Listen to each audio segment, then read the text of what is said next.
Notebook parolni unutib qo'ydingizmi? Endi xavotirlanishga hojat yo'q. Keling ko'rib chiqamiz.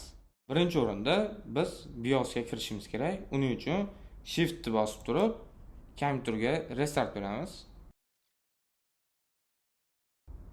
Va mana BIOSga ham kirdi. Shundan Troubleshoot tanlaymiz va Advanced Options va Command Prompt, ya'ni terminalni tanlaymiz va terminal chiqadi. Keyin esa quyidagi kodlari ketma-ketlikda kiritib boramiz va bu kodni yozib bo'lgandan keyin Enter bosamiz. Buni yozib bo'lib Enter bosamiz va Yes deymiz. Bo'ldi. Va kompyuter yondi. Endi esa Enter bosib, bu hozircha test account. Buni paroli ko'rishingiz uchun 4 ta 1 qo'yilgan mana. Va bosamiz, ochiladi.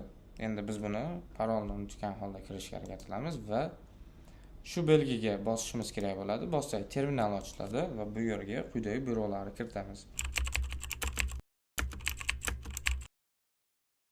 Va endi yangi parolni kiritamiz. Ya'ni 4 ta 1 o'zining parolidan boshqa parolni. Masalan, 4 ta 7 qo'yaylik.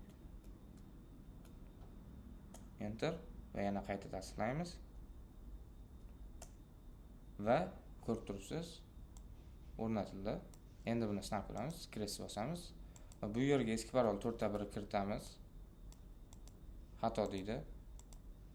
Endi 4 ta 7 ni kiritamiz. Mana. Va ochildi. Video yoqqan bo'lsa like bosib, sahifamizga obuna bo'lib qo'ying.